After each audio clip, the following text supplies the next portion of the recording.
नमस्कार दोस्तों, YouTube channel Law and Peace पर आपका एक बार फिर से हार्दिक स्वागत है।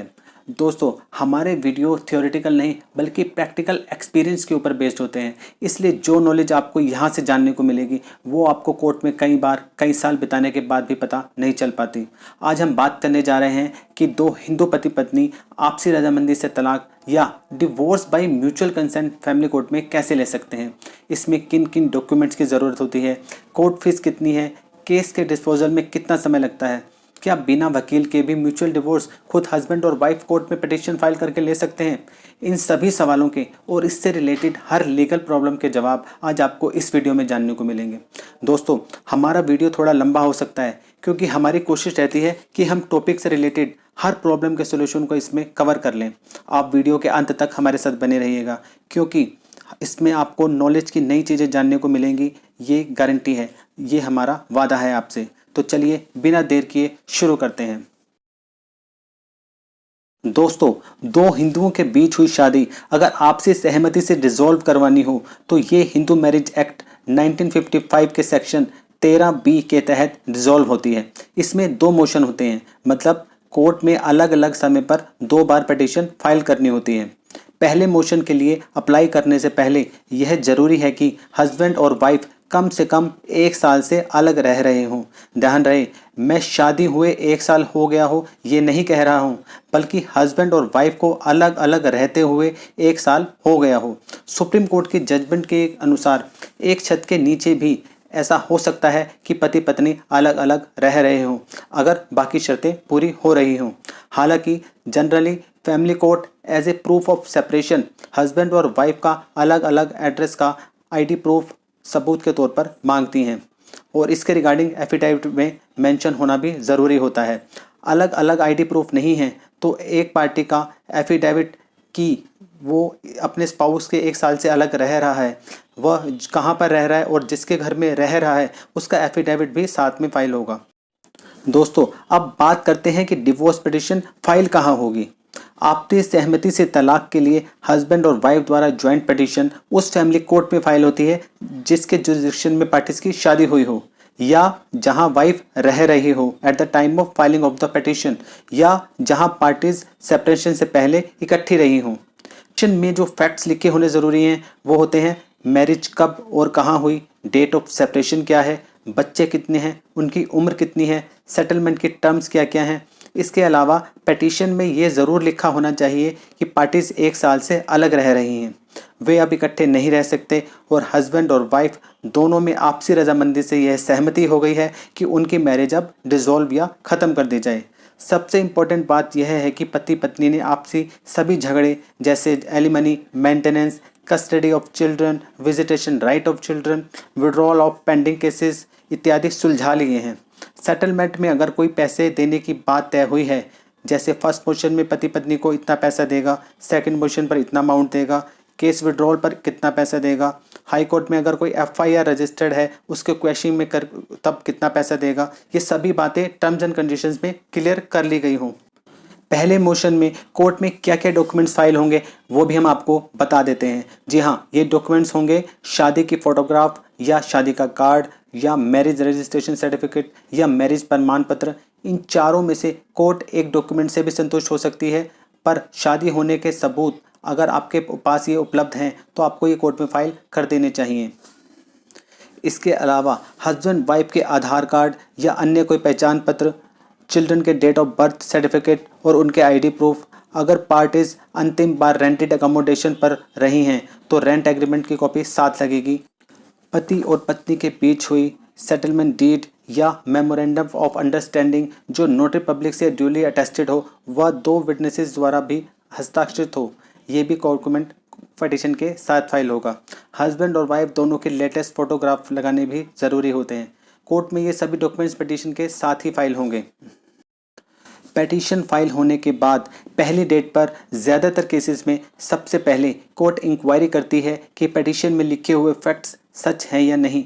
संतुष्ट होने पर हस्बैंड और वाइफ की ज्वाइंट स्टेटमेंट रिकॉर्ड की जाती है। आजकल कोरोना पेंडेमिक में joint statement of the parties video conferencing के थ्रू भी रिकॉर्ड की जा रही है। जो डॉक्यूमेंट्स आपने पिटीशन के साथ फाइल किए हैं उनके कोर्ट में ओरिजिनल्स भी देखे जाते हैं। सामान्य परिस्थितियों में भी अगर पार्टीज विदेश में हैं और वो फिजिकली कोर्ट में किसी अन्य वजह से नहीं आ सकती तो कोर्ट उनकी ज्वाइंट स्टेटमेंट वीडियो कॉन्फ्रेंसिंग से रिकॉर्ड कर सकती है। पावर ऑफ अटॉर्नी के द्वारा भी petition for divorce by mutual consent file हो सकती है और पावर ऑफ अटॉर्नी होल्डर द्वारा ही मैरिज भी डिसॉल्व की जा सकती है। दोस्तों, फर्स्ट मोशन पिटीशन, जिसे कोर्ट में आमतौर पर B1 कहा जाता है, हस्बैंड वाइफ दोनों की ज्वाइंट स्टेटमेंट रिकॉर्ड होने के बाद अगर कोर्ट संतुष्ट होती है तो सेम डेट पर ही फर्स्ट पिटीशन अलाउ कर दी जाती है या कोर्ट कोई अन्य डेट भी जजमेंट के प्रोनाउंसमेंट के लिए दे सकती है। जनरली हमने आपको जितने भी डॉक्यूमेंट्स बताए हैं उसके फाइल होने के पश्चात ऑब्जेक्शन की गुंजाइश नहीं रहती, फिर भी हर कोर्ट अपने विवेकानुसार काम करती है और अन्य डॉक्यूमेंट भी मांग सकती है। दोस्तों, सेकंड मोशन पिटीशन इसलिए फाइल की जाती है ताकि पार्टीज ने अगर जल्दबाजी में तलाक का कोई डिसीजन लिया है तो उन्हें माइंड चेंज करने का समय मिल जाए। कोई भी पार्टी सेकंड मोशन में सहमति वापस भी ले सकती है। दोस्तों, हिंदू मैरिज एक्ट के अनुसार फर्स्ट मोशन अलाउ होने के 6 महीने के बाद और 18 महीने से पहले आप सेकंड मोशन पिटीशन दोबारा कोर्ट में फाइल करेंगे और दोबारा हस्बैंड और वाइफ की ज्वाइंट स्टेटमेंट कोर्ट में रिकॉर्ड होगी। हालांकि सुप्रीम कोर्ट की judgment Amardeep Singh versus Harveen Kaur 2017 SCC online 1073 के अनुसार फर्स्ट मोशन के बाद सेकंड मोशन फाइल करने का 6 महीने का पीरियड अनिवार्य नहीं है। ये कोर्ट के विवेक पर निर्भर करता है कि वो इस पीरियड को माफ़ कर दें। अगर कोर्ट को लगता है कि पार्टीज की शादी पूरी तरह टूट चुकी है और उनके दोबारा इकट्ठे रहने के कोई चांसेस नहीं हैं और उनके रिहेबिलिटेशन की गुंजाइश है तो वो फर्स्ट मोशन पिटीशन के अलाउ होने के 1 सप्ताह बाद भी आप सेकंड मोशन फाइल कर सकते हैं और कोर्ट इसे अलाउ भी कर सकती है।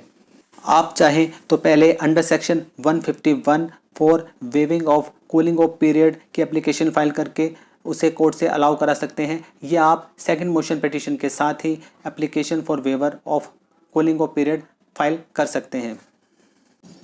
दोस्तों, application under section 151 for waiver of cooling off period के साथ दोनों पार्टीज के एफिडेविट भी साथ में फाइल होंगे।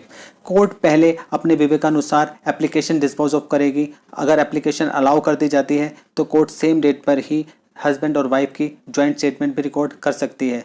जनरली उसी दिन जजमेंट भी कोर्ट अनाउंस कर देती है अगर जो कोर्ट ने कोई अन्य डेट जजमेंट प्रोनाउंसमेंट के लिए ना दी हो। दोस्तों, फर्स्ट मोशन पिटीशन के अलाउ होने के 18 महीने के बाद कोर्ट में सेकंड मोशन पिटीशन मेंटेनेबल नहीं होती, परंतु आज हम आपको 2 इम्पोर्टेंट जजमेंट बताने जा रहे हैं जिनकी मदद लेकर आप सेकंड मोशन 18 महीने के बाद भी कोर्ट से अलाउ करने की गुजारिश कर सकते हैं। जी हाँ, ये 2 जजमेंट हैं पंकज परमार वर्सेस शिखा परमार, जो कि 25 अप्रैल 2005 को दिल्ली हाई कोर्ट द्वारा honourable mister justice OP Dwivedi ने डिसाइड की थी, जिसमें सेकंड मोशन पिटीशन 18 महीने के बाद भी अलाउ किया गया था। इसके अलावा एक अन्य जजमेंट है रितु प्रीति कपूर वर्सेस विनीत प्रीति, जो कि ऑनरेबल मिस्टर जस्टिस कैलाश गंभीर ने 22 जुलाई 2011 दिल्ली हाई कोर्ट द्वारा डिसाइड की गई थी। दोस्तों, सेकंड मोशन पर कोर्ट इंक्वायरी करती है कि क्या दोनों पार्टीज अभी भी एक दूसरे को तलाक देना चाहते हैं और क्या उनके साथ रहने की सभी संभावनाएं समाप्त हो चुकी हैं और क्या सारी कोशिशें फेल हो चुकी हैं कि वो दोबारा अब इकट्ठे नहीं रह सकते। अगर पार्टी से इंक्वायरी करने के बाद कोर्ट संतुष्ट हो जाती है कि पार्टीज ने अपने सेटलमेंट के सभी टर्म्स एंड कंडीशंस को पूरा कर लिया है, तभी court second motion petition allow करती है। कोई भी पार्टी अगर सेकंड मोशन पर अपनी कंसेंट वापस ले लेती है तो पिटीशन डिसअलाउ कर दी जाती है। दोस्तों, सेकंड मोशन पिटीशन में वही सब फैक्ट्स लिखे जाते हैं जो कि फर्स्ट मोशन पिटीशन में लिखे गए थे और वही डॉक्यूमेंट्स लगते हैं जो कि फर्स्ट मोशन पिटीशन के साथ फाइल किए गए थे, पर इसके साथ फर्स्ट मोशन पिटीशन में रिकॉर्ड हुई पार्टीज़ की जॉइंट स्टेटमेंट और उसमें अनाउंस हुई ऑर्डर और जजमेंट की कॉपी सर्टिफाइड जो होनी चाहिए वो भी साथ लगेगी और साथ में date of allow of the first motion ये भी मेंशन होनी ज़रूरी है। कोई ओरिजिनल डॉक्यूमेंट जो आपने फर्स्ट मोशन पिटीशन में फाइल कर दिया था तो अब आपको दोबारा उसका ओरिजिनल फाइल नहीं करना होगा, बल्कि फर्स्ट मोशन में ली गई उसकी सर्टिफाइड कॉपी ही आपका पर्पस सॉल्व कर देगी। दोस्तों, एक अन्य इम्पोर्टेंट पॉइंट यह है कि क्या पति और पत्नी खुद भी mutual consent divorce petition court में फाइल कर सकते हैं या उनके लिए वकील करना ज़रूरी है। जी हाँ, फैमिली कोर्ट एक्ट के सेक्शन 13 के अनुसार फैमिली कोर्ट में वकील एंगेज करना ज़रूरी नहीं है और पार्टीज खुद ही अपने केस में पैरवी कर सकती हैं। दोस्तों, अब बात करते हैं कि कोर्ट में तलाक के लिए कोर्ट फीस कितनी लगती है। जी हाँ, ये बहुत ही नॉमिनल है। जी हाँ, केवल 17 रुपये की court fees first motion petition में फाइल होगी और 17 रुपये की ही सेकंड मोशन में फाइल होगी। इसके अलावा आपका कोई अन्य पैसा नहीं लगेगा। सेकंड मोशन पिटीशन अलाउ होने के बाद पति पत्नी दोनों को कोर्ट से डिक्री की कॉपी फ्री ऑफ कॉस्ट मिलती है। डिक्री ही वो डॉक्यूमेंट है जो आपके तलाक का सबूत है। हस्बैंड और वाइफ को सेकंड मोशन पिटीशन की जजमेंट और डिक्री की कम से कम 4-5 सर्टिफिकेट कॉपी निकलवा कर अपने पास रख लेनी चाहिए, क्योंकि भविष्य में आपको इसी के बेस पर अपने ऑफिस या अन्य डिपार्टमेंट में टाइम टू टाइम इसकी ज़रूरत पड़ सकती है कि आपका तलाक हो गया है। यही आपके तलाक का सबूत होता है। तो दोस्तों, उम्मीद करते हैं कि आपको हिंदू पति पत्नी के बीच म्यूचुअल डिवोर्स से रिलेटेड सभी सवालों के जवाब इस वीडियो में मिल गए होंगे। फिर भी अगर आपका कोई सवाल है तो आप कमेंट करके भी हमसे पूछ सकते हैं। ये वीडियो आपको कैसा लगा कमेंट करके हमें ज़रूर बताइएगा। दोस्तों, अगर आपने अभी तक हमारे चैनल को सब्सक्राइब नहीं किया है तो इसे प्लीज़ ज़रूर सब्सक्राइब कर दीजिए, क्योंकि आपके सब्सक्राइब, शेयर और लाइक ही हमारा उत्साह बढ़ाते हैं और हमें आपके लिए और ज़्यादा नॉलेजेबल और यूज़फुल वीडियो बनाने के लिए प्रेरित करते हैं। तो मिलते हैं आपसे अगले वीडियो में, तब तक के लिए जय हिंद, जय भारत।